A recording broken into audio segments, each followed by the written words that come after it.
향이라는 말이 새로운 걸 만들어내는 거니까, 음, 우리가 공부했던 1학기 때, 아니, 중간고사 때, 뭐, 사실적 읽기, 뭐, 추론적 읽기, 비판적 읽기, 감성적 읽기, 뭐, 이런 것들을 바탕으로 해서 독자 스스로 대안을 구성하면서 글을 읽는 활동. 자, 바람직한 독자는 글쓴이가 제시한 해결 방법을 그대로 이해하기에 앞서 글쓴이의 대안이 적절한지 비판하면서 더 나은 해결 방법을 찾아낸다. 이처럼 글쓴이의 관점에 대한 대안이나 문제 해결 방안에 대하여 창의적 시각에서 읽고 다양한 상황에 대해 스스로 해결 방법을 제시하는 독자가 될 수 있다 하면 그게 이제 창의적 읽기에 대한 얘기인데 그래서 글쓴이에 대한 적절한지 비판하면서 더 나은 해결 방법을 찾고 창의적 시각에서 읽고 다양한 상황에 스스로 해결 방법을 제시하는 것. 읽기 방법은 일단 기본적으로 글 속의 문제상의 해결 방법을 파악하려면 숨겨진 의도나 주제를 추론하면서 글쓴이 말한 내용. 자, 글쓴이가 말하는 내용을 정확히 파악해서 글 속의 문제상 해결 방법을 파악하는 게 일단은 기본은 중요하다. 글쓴이가 얘기하는 해결 방안이 뭐냐? 일단 그걸 파악하고 그 해결 방안을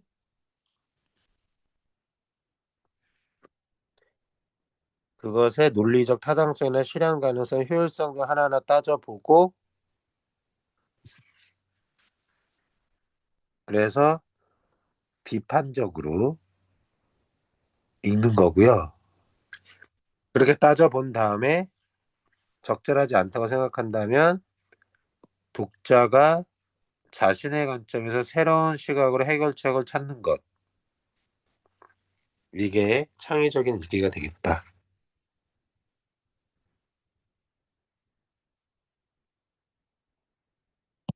그런 새로운 시각의 해결책을 다른 관점의 글을 찾아보거나 관련된 정보를 검색하거나 하면서 찾아보면 확인할 수 있다. 여기 푸드 마일리지 얘기에 대한 건데 보면 자, 푸드 마일리지는 1994년 영국 환경운동가 팀 랭이 처음 사용한 용어로 우리가 매일 먹는 곡물, 곡식, 과일 등의 식재료가 얼마나 멀리서부터 온 것인가를 보여주는 거리 지표. 자, 푸드 마일리지의 뜻이에요.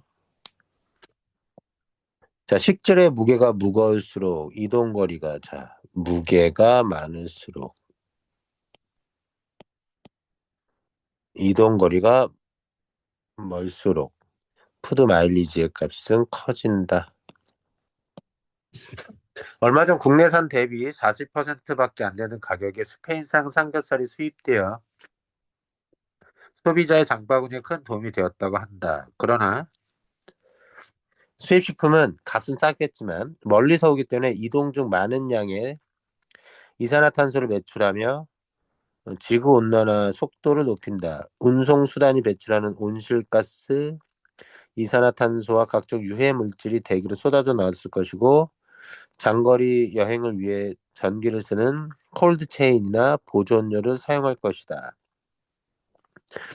서울에서 스페인산 삼겹살이 유통될 때 600g당 푸드 마일리지는 10.88톤 킬로미터인데 반해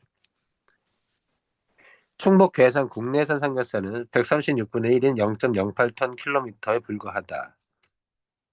이 수치를 보면 식량 자급률이 27%에 불과한 우리나라 유통식품의 푸드 마일리지는 다른 나라보다 높을 수밖에 없다. 자, 그래서 식량 자급률이 낮으면 수입에 주로 의존하기 때문에 우리는 우리나라 유통식품의 푸드 마일리지가 높다. 푸드 마일리지가 높다는 건 환경을 오염시키거나 지구온난화를 일으키는 여러 유해 물질을 더 많이 배출한다는 뜻이죠. 자, 소비자가 푸드 마일리지와 온실가스를 줄이는 방법은 세 가지 방법. 최단 거리에서 재배된 음식, 지역 음식을 이용. 둘째, 제철 음식 위주로 소비. 왜냐면 제철 음식이라는 건 비닐하우스나 난방 혹은 서늘하게 하는 온도 조절 외 필요 없이 어, 자연적으로 제때 나는 어, 음식을 얘기를 하는데 그네들은 비닐하우스에서 제철이 아닌 때 생산하는 거에 비해서 많은 연료를 소비하지 않기 때문이겠지. 그다음 식품을 구매할 때 푸드 마일리지를 꼭 확인한다. 그래서 이렇게 세 가지 방식을 대안을 글쓴이가 제시했습니다. 아, 여기 지금 최단거리의 경우는 음, 가까운 농지 재배, 동네한테 즉석 수경 재배한 과일과 채소 이용, 이렇게 해서 물리적 거리, 유통 거리가 줄면 영양과 신선도가 높아지고 생산자, 소비자 모두 이익이다. 제철 음식 소비하면 비닐하우스에서 생산하는 보관하는 데 필요한 에너지 오시가스를 줄일 수 있다. 자, 그런 식으로 해서 글쓴이가 쓴 의도, 주제 같은 거죠. 대안은 적절한지 보고 해결 방안은 무엇인지. 여기 좀 보면 제기하는 문제 상황은 우리가 먹는 음식이 안전하지 않고 환경을 위협하고 있다는 문제 제기. 해결 방안은 적절한가? 어, 여기에서는 지금 별다른 효과가 없을 수 있다. 모든 판매자가 정직할 수는 없다. 요거는 이렇지. 왜냐면 푸드 마일리지가 식품에마다 만약에 적혀 있다 해도 그것이 사실 그대로인지를 우리가 확인할 방법이 없기 때문에 음, 나의 관점에선 또 다른 해결책을 식품 코너에 계산기를 마련해서 푸드 마일리지를 계산하는 방안을 제시하는 부분. 육체 배설물은 바다에 쌓인다. 이거는 내용 다 읽기 전에 여기 뒤에 학습 활동을 미리 확인하는 것도 나쁘지 않습니다. 여기서 쓰레기 섬을 그림으로 표시해서 여기 가운데 지점에 쓰레기섬이 형성된 걸 언급하면서 독자의 흥미를 유발합니다. 그래서 플라스틱 쓰레기 더미가 형성돼 있는 걸 얘기를 하는데 그 이야기를 꺼낸 이유는 그런 쓰레기섬에 대한 내용을 인용해서 당연히 독자의 관심과 흥미를 유발하고 자신이 말하고자 하는 논지, 주제를 전달하기 위해서 효과적으로.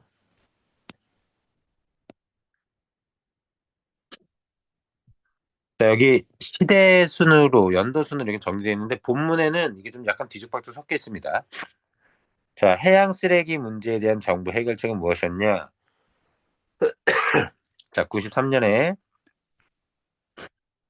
우리나라 바다의 세 개 구역을 바다의 쓰레기장으로 선정해서 93년부터 운영하게 되는데 2006년에 들어서서 어, 새 구역의 일부에 휴식연제를 설정해서 쓰레기 해양 배출을 금지했다. 돌아가면서 그러다 2012년 런던 의정서에 따라 가축 분뇨의 해양 배출을 중단하겠다고 약속하고 2013년엔 음식물 쓰레기 또한 육상에서 처리하기로 하면서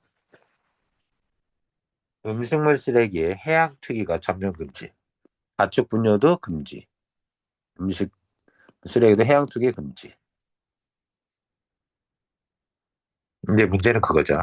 그러면 해마다 발생하는 음식물 쓰레기를 육지에서 어떻게 처리할 것인가? 그게 이제 관건인 거지. 이 글쓴이는 그러면 해양 쓰레기 문제를 어떻게 해결할 것이냐? 두 가지 차원에서 설명합니다. 개인 차원에서는 물건을 아껴 쓰고 쓰레기를 줄이자. 국가 차원에서는 새로운 기술을 개발해서 음식물 쓰레기나 이런 육지에서 나온 어떤 쓰레기를 정화하는 기술을 개발하고 그러기 위해서 또 투자해야 된다라고 하는데 이 방법에 대해 한계가 있다라고 이 글에서는 설명합니다. 왜냐하면 물건을 아껴 쓰고 쓰레기를 줄이는 건 해양 쓰레기 배출이라는 이 문제에 대해 너무 포괄적인 해결책이죠. 이걸 뭐 자원 낭비를 줄이고 환경오염을 줄이자는 이런 정도의 주제이지. 봐봐. 개인 차원의 대안을 물건 아껴 쓰려고 하고 있는데 이는 해양 오염 방지와 직결되는 방안은 아니다. 이게 되게 좀 문제한 거죠.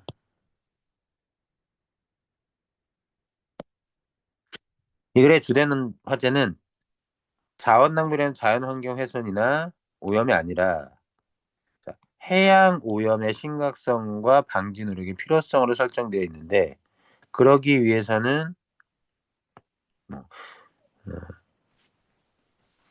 물건 사용하기의 문제점이 아니라 물건을 사용한 후의 문제점이므로 쓰레기를 바다에 버리지 않고 육지에 해결하는 방법 좀 더 구체적으로 초점화해서 해야 되는 거죠.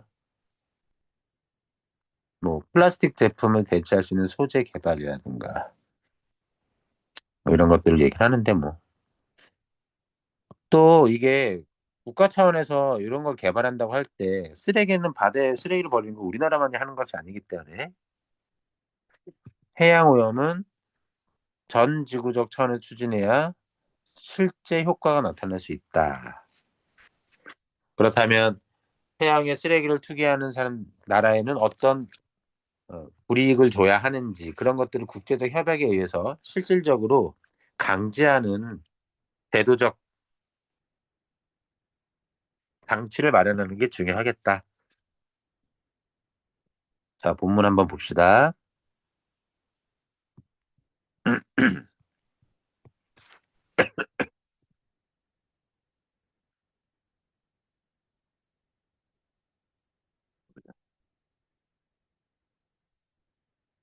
자, 1997년 찰스 무어는 미국 로스앤젤레스에서 하와이까지 태평양을 횡단하는 요트 경기를 마치고 캘리포니아로 돌아오는 길이었다. 북태평양 아열대 환류대를 통과하던 즈음이었다. 바다 저 멀리 흐릿한 섬이 떠올랐다. 지도를 펼쳐보니 섬이 있을 만한 위치가 아니었다. 지금 요트가 항해하는 이곳은 태평양 한가운데에 있는 하와이에서도 미국 서부 연안에서도 가장 멀리 떨어진 태평양 가장 외딴 지역. 놀랍게도 그가 발견한 것은 거대한 쓰레기 섬. 그는 훗날 자신의 수필에서 당시 상을 이렇게 회상했다. 가장 원시적인 바다에서 내가 목격한 것은 원시적인 섬이 아니다. 나는 내 눈을 의심할 수밖에 없었다. 섬 플라스틱 더미로 이루어져 있었다. 나는 그 일주일 동안 아열대의 바다를 건너면서 수많은 페트병과 뚜껑, 포장재 등의 플라스틱 조각을 헤쳐나갔다라고 해서 큰 따옴표 쳐가지고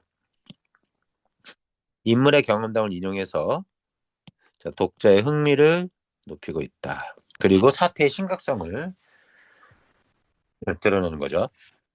찰스 머는 고무 타이어, 자동차 계기판, 버려진 욕조 이런 거 누가 버렸을까 진짜. 지나치며 플라스틱의 세상을 여행했다. 그가 발견한 쓰레기 더미는 훗날 태평양 쓰레기 섬으로 이름 붙여졌다. 자, 쓰레기 섬이 떠다니는 지역은 북태평양 환류대 주변. 이 지역은 연중 적도의 더운 공기가 고기압을 이루어 바람을 빨아들이기만 할 뿐 내보내지 않는 곳. 그래서 이쪽으로 바람이 다 쓸려서 물결도 이렇게 들어와서 조류의 흐름이 이렇게 돌기 때문에 밖으로 퍼지지 못하고 다 여기에 모이는 거죠. 그 쓰레기 섬이 형성된 곳의 기후적 특성입니다. 이 해류는 아시아와 북아메리카 대륙 사이를 시계 방향으로 돈다. 육지에서 버려진 쓰레기는 빠른 해류를 타고 돌다가 안쪽으로 빠지면서 정체되기 시작하고 이렇게 하나둘씩 쓰레기가 모이면서 하나의 섬이 된 것이다. 뱃사람들은 이곳을 예로부터 무풍지대로 여기며 피했다. 참치나 고래, 상어도 이것을 꺼렸다. 사람들만 아니라 동물들도 꺼렸다는 거예요. 바람이 없어 생태계가 다른 것과 교류하지 않는 태평양의 사막, 비유적인 표현입니다. 이 태평양의 사막이라고 하는 곳이 바로 어디였다? 여기 나오는 북태평양 환류대 주변. 이곳은 바람이 빨려 들어오기만 할 뿐 밖으로 나가진 않고, 이곳의 해류도 시계 방향으로 돌면서 물 위에 떠다니는 쓰레기들을 안으로 들이고 밖으로 나가지 못하게 만든다는 거죠. 과학자들은 찰스 무어가 발견한 쓰레기 섬을 연구하기 시작했다. 섬의 크기는 아직 정확히 측정되지 않았다. 섬을 이루고 있는 잔해가 대부분 작은 플라스틱에서 인공위성이나 비행기로 관찰할 수 없기 때문이다. 가까이 가서 보지 않는 한 정확한 규모를 알 수 없었다. 그래서 과학자들은 일부 표본을 토대로 규모를 추정입니다. 미루어 짐작하는 거예요. 작게는 70만에서 많게는 1,500만 제곱킬로미터. 차이가 너무 많이 나잖아? 20배 차이가 나는데? 태평양 면적의 0.4%에서 8.1%에 이르는 크기다. 태평양 쓰레기섬의 쓰레기들은 모두 인간이 버린 것들이다. 우리가 버린 쓰레기들도 남해나 요 부분 중요하죠. 자, 인간이라고 일반화시켰다가 초점을 우리나라로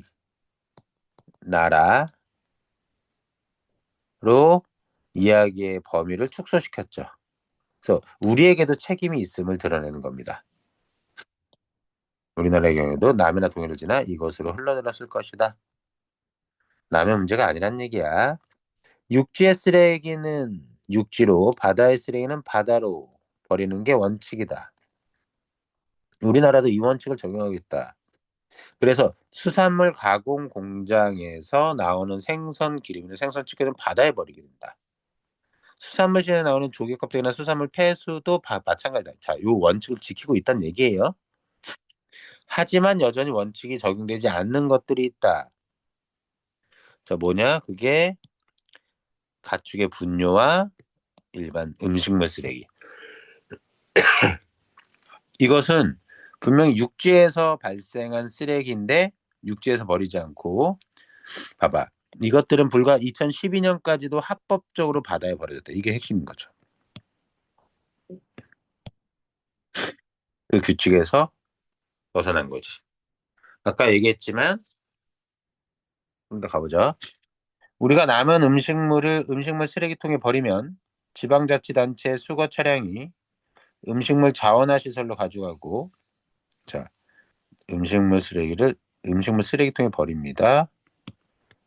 이쪽으로 이동이 되고 이곳에서 가축의 사료나 농경지 퇴비, 비료가 만들어져요. 하지만 모두 다 만들어지지 않아서 그리고 남는 게 있습니다. 자원화되지 않고 남는 것. 그것들이 그 남은 것들, 자원화되지 않고 남은 것들, 어디에서? 음식물 자원화 시설에서. 이것들이 바로 폐기물 운반선을 타고 바다에 가서 버려진다. 그렇다면 바다에 아무데나 버리는 걸까? 그렇지 않다. 묻고 답한 거예요. 정부는 1993년부터 나오네요. 동해서야 연안에서 멀리 떨어진 바다 3개 구역을 바다 쓰레기장으로 선정해 운영하고 있다.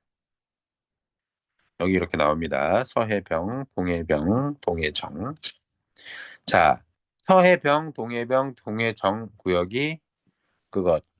자, 서해병 구역은 그림이랑 같이 보시면 되는 거예요. 그냥 쭉 볼게요. 그냥 동해병 구역, 그 다음에 동해정 구역.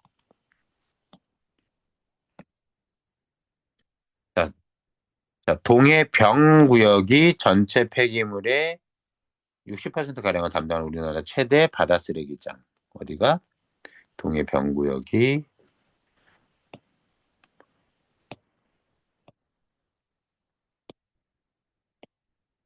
바다 최대 쓰레기장.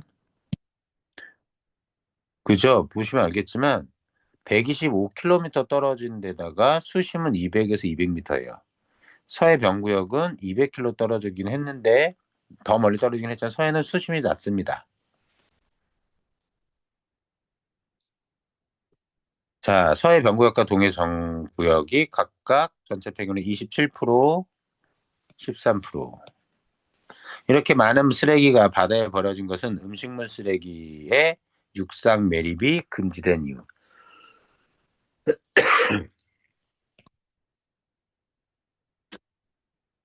이에 따라 음식물 자원화 시설에서 최대한 많은 양을 사료나 퇴비로 재활용해야 하는데 아까 여기 했죠.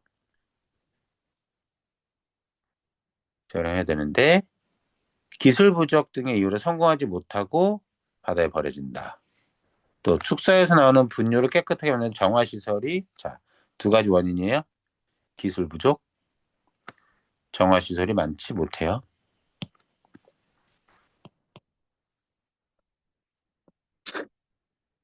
힘이 들더라도 환경 정화를 위한 새로운 기술을 개발하고 투자하는 대신 바다에 버리는 손쉬운 방법을 택한 우리에게 잘못이 있다. 그런데 비상에 걸렸다. 우리나라도 런던 의정서에 따라 해양 투기를 전면 중단해야 되는 상황, 전면 중단입니다. 그래서 우리나라는 국제사회에서 2012년부터 가축 분뇨의 해양 배출을 중단하겠다고 약속했고, 그래서 2012년부터 아까 글이 나왔잖아. 뭐였냐면 2012년까지도 합법적으로 바다에 버려졌대. 가축 분뇨랑 얘가. 근데 2012년 되면서 가축 분뇨의 해양 배출을 중단하겠다고 약속했어요. 그래서 이제 가축 분뇨를 버리지 않았고 2013년에는 음식물 쓰레기를 모두 육상에서 처리하겠다고 약속했습니다. 그래서 2014년부터는 해양에 대한 쓰레기 투기가 전면 금지되게 됩니다.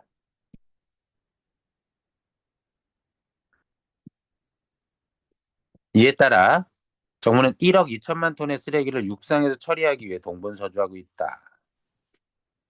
우리는 국제사회의 한 약속을 지켜야 한다. 우리 바다가 오염되고 있기 때문이다. 여러 연구 결과에서 세 곳의 바다 쓰레기장은 다른 바다보다 중금속 등 유해물질 농도가 높은 것으로 확인되고 있다.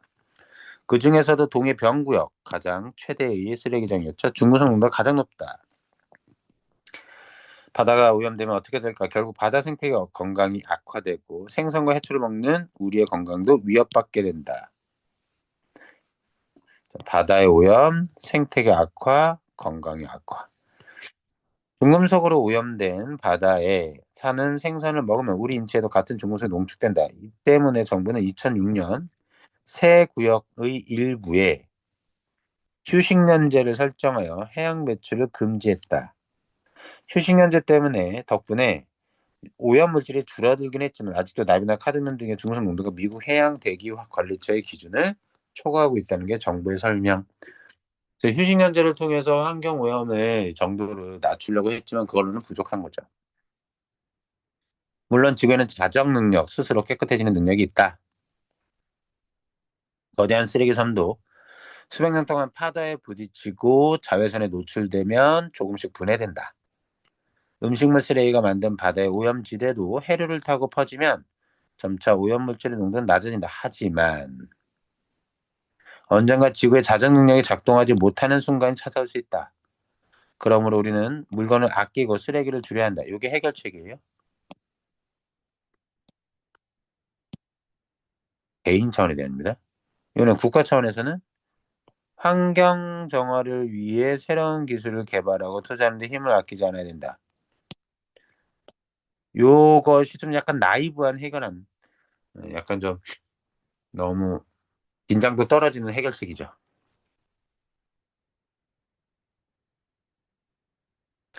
그래서 이 내용들이고 뒤에 해설 학습 활동 부분 우리가 봤고 또 시험대로 나올 수 있을 법한 게 여기 유기견 방지와 관련된 게 있습니다. 이미 기사 제목에서 이게 나왔어요. 유기견을 방지하는 방법은 마이크로칩이 정답이다라고. 한 해 10만 마리 유기견이 생긴다. 법적으로 그 동물들에게 주어진 시간은 10일 외에 여러 통계에 의하면 동물이 유기된 지 72시간이 넘으면 보호자를 거의 찾지 못한다. 보통 보호자는 72시간 내에 그 동물을 찾게 된다는 거죠. 결국 그들은 법적으로 안락사 대상이 된다. 10일이 지나면 안락사. 누구의 잘못일까? 호기심으로 잠시 집을 나온 개의 잘못인가? 아니면 문을 잘 닫지 않고 간 사람의 잘못일까? 동물이 나갈 수 있는 상황을 만든 사람의 잘못일 수 있지만 무엇보다 그런 상황이 발생할 수 있다는 점을 무시한 안전불감증이 가장 큰 잘못이다. 안전불감증을 가장 큰 원인으로 보고 있어요.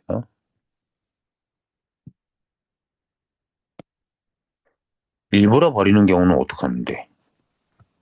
음, 그것들에 대해서 그 집에서 키우는 개가 집 밖으로 나갈 수 있다라는 걸 생각하지 않고 문단속을 제대로 하지 않았기 때문에 유기견이 많이 발생한다고 얘기하는데, 자 봅시다. 동물 등록이 의무화됐다. 3개월 이상 된 개는 동물 등록을 해야 한다.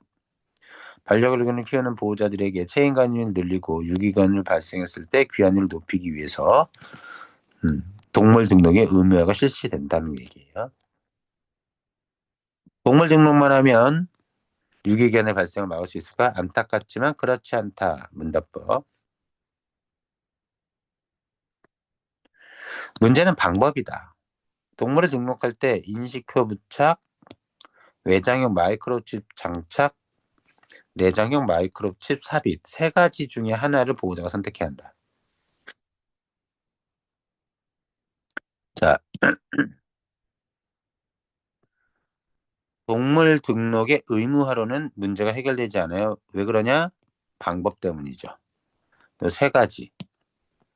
인식표, 외장형 마이크로, 내장형 마이크로칩. 유기견을 일부러 버린 경우와 실수로 버린 경우는 나눌 수 있다. 일부러 버린 경우엔 외부 부착형 인식표를 제거하고 버리면 그뿐이다. 누가 버렸는지 확인할 방법이 없다. 인식표나 외장형 마이크로칩의 경우는 쓸모가 없는 거예요. 일부러 버린 경우에는. 그러니까 실수로 잃어버린 경우, 일부러 버린 경우와, 자, 다시. 일부러 버린 경우와 실수로 잃어버린 경우입니다. 개가 호기심 등으로 집을 나가는 경우다. 가끔 산책 중에 개를 잃어버리기도 하지만 흔한 경우가 아니다. 문제는 외부 부착형 인식표를 실내에서 항상 착용하지 않는다는 점이다. 인식표를 부착해도 유실되는 경우가 많다. 집에서 이미 인식표를 잃어버린 경우도 많다. 이 때문에 외부부 부착형 인식표는 실질적인 유기견 발생 억제 효과가 작다. 세 가지 방법 중에 앞에 두 가지는 효과가 작아요. 자, 내장형 마이크로칩만이 유기견 발생을 확실히 줄일 수 있다. 얼마 전에 병원에 들어온 유기견 중 한 마리는 마이크로칩 확인해 30분 만에 보호자를 찾을 수 있었다. 다른 한 마리는 아직도 줄을 찾지 못하고 유기견 신세. 아마 보호소를 보내줬다면 이미 안락사 시켰을지도 모른다. 부작용 때문에 마이크로칩 삽입을 거부하기도 하는데 2009년 미국 수의학협의회의 조사에 따르면 신뢰할 수 있는 기관의 조사를 발표하는 거죠. 마이크로칩 부작용으로 탈모, 염증, 부종, 종양 등이 나타나는 사람은 매우 드물었다. 국내 조사도 조사 결과도 별반 다르지 않다. 유기견은 동물을 좋아하는 사람들만의 개인적인 문제가 아니라 사회적이고 국가적인 문제다. 많은 관리 비용이 소요되므로 체계적이고 효율적인 관리를 위한 적극적인 노력이 필요하다.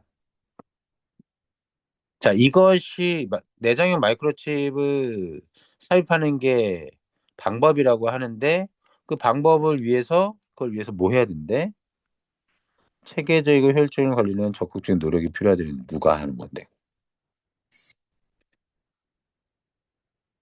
자, 그래서 밑에 설명을 보면 자, 문제 상황은 수많은 유기견들이 발생하고 있다는 상황. 그에 대한 대안, 인식표 부착, 얘나 같습니다. 일부러 떼어버리는 경우도 있고, 잃어버리기 쉽고, 항상 착용하지 않아요. 집에 있을 때 특히. 내성의 마이크로칩 삽입이 글쓴이가 생각하는 유기견 발생 방지 방법인데, 효과에는 부작용 발생의 인식 때문에 삽입을 꺼린다.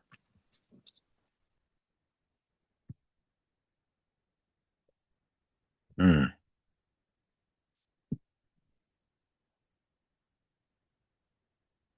자, 이 해결책의 경우, 음, 자, 모든 게 내장형 칩 삽입을 의무화하자라는 해결책이 훨씬 더 좋겠죠. 정기적인 점검, 제대 운영, 위반 시 제재, 법적으로. 일부러 동물을 버리는 사람이 있습니다. 그러면 유기견 문제는 근본적으로 있는 반려동물에 대한 기본적 소양을 갖추지 않은 사람이 너무 쉽게 반려동물 입양하고 있는 사회적 분위기 때문이다. 무분별한 반려동물 분양을 금지하고 반려동물 입양 절차를 법제화하고 일정 기준을 통과한 사람만이 키울 자격을 주는 제도.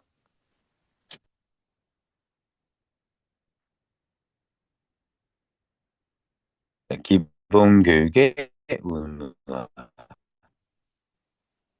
이런 부분들. 유기동물을 관리할 수 있는 기관을 정부 차원에서 신설.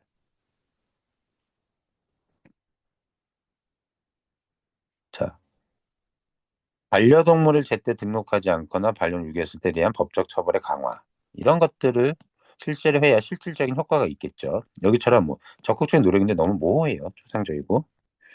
그런 부분들 실제로 문제 풀면서 보시면 될 것 같습니다. 나머지는 됐어. 어. 이거 말고 더 진도 나은 거 아직은 없지?